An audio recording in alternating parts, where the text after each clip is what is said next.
Good morning. Welcome to CATEX TV. My name is Frank Fortunato. Today is Friday, December 2nd, 2016. If you want to follow us on Twitter, please go to CATEX TV.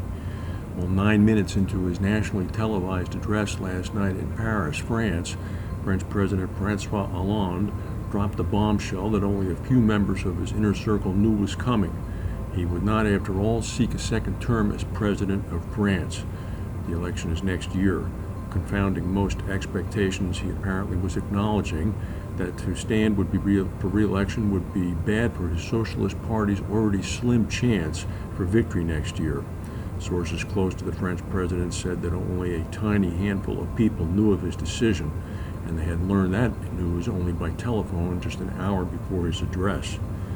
Mr. Hollande is the least popular president in modern French history. He scores just 4% in one opinion poll, so he would have had a difficult time running. Of course, the Conservative Party in France is on the ascendancy right now, as it is throughout the United States and in the Italian election this weekend. In one of the largest rulings of the year, Johnson & Johnson was ordered to pay more than $1 billion to patients whose artificial hips had to be removed because of dangers that J&J did not disclose. J&J said it's going to appeal the decision, but it's one of about 9,000 lawsuits patients have filed because of negative outcomes from the company's pinnacle artificial hips. It may set a precedent now for how some of the other cases play out. The settlement was delivered by a federal jury in Dallas yesterday and includes more than $30 million for actual damages to 6 patients in the suit and another $1 billion in punitive damages. The company said that it does plan to appeal.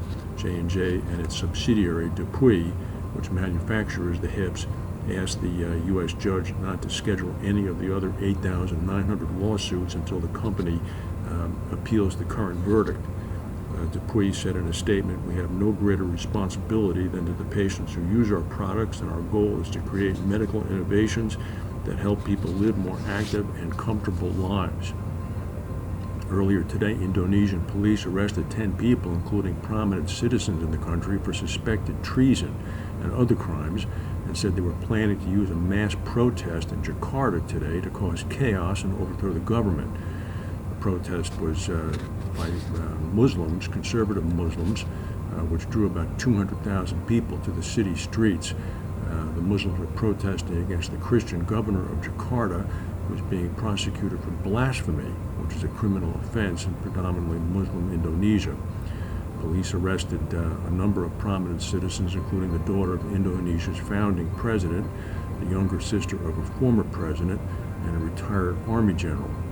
According to the police, they plan to incite people at the rally to overthrow the legitimate government and seize the parliament building. Liberty Mutual's takeover talks with the Fosun subsidiary Ironshore have apparently reached an advanced stage. Both sides are looking to get the deal done before Christmas.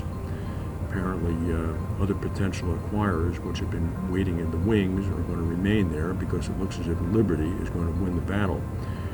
Citibank is the book runner for the process.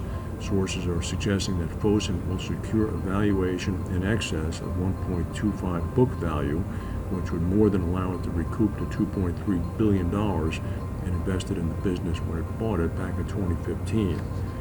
In March, Insurance Insider revealed that under pressure from AM Best, which was concerned about the quality of Fosun's balance sheet, the Chinese conglomerate was obliged to reverse course by exploring a partial divestiture of its business.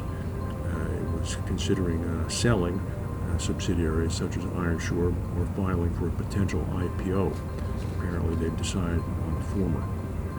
Insured losses from the hailstorm that struck the region of Mildura, Australia on November 11th are now at $143 million US, according to the Insurance Council of Australia. More than 15,000 motor claims have been received.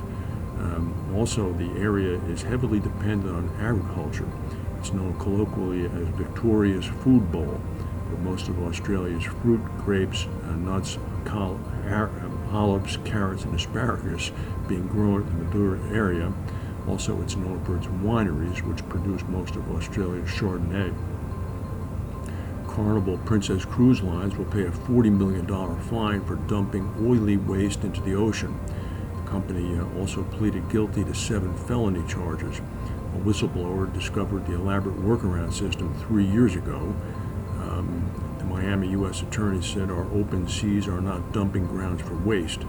According to the Justice Department, ship engineers aboard the Caribbean Princess repeatedly polluted the ocean and went to great lengths to cover up their actions. Cruise ships store so-called bilge water, a mixture of water, oil, and other chemicals below deck. They're required to store it, and when they get back to port, offload it. The Justice Department said that Princess Cruises used what's called a magic pipe connected to a hose to feed the dirty water into a tank that holds water from the ship's sinks and showers. In some places, cruise lines can dump that water into the sea. That was what was apparently being dumped. And the unemployment rate in the United States this morning has now fallen to a 9-year low of 4.6%. The American economy added 178,000 jobs in November. President Obama has about 1 day short of 7 weeks left until he steps down, so that must have been good news for him. That's all we have for today. Have a good weekend. Thank you for watching, and we'll see you Monday.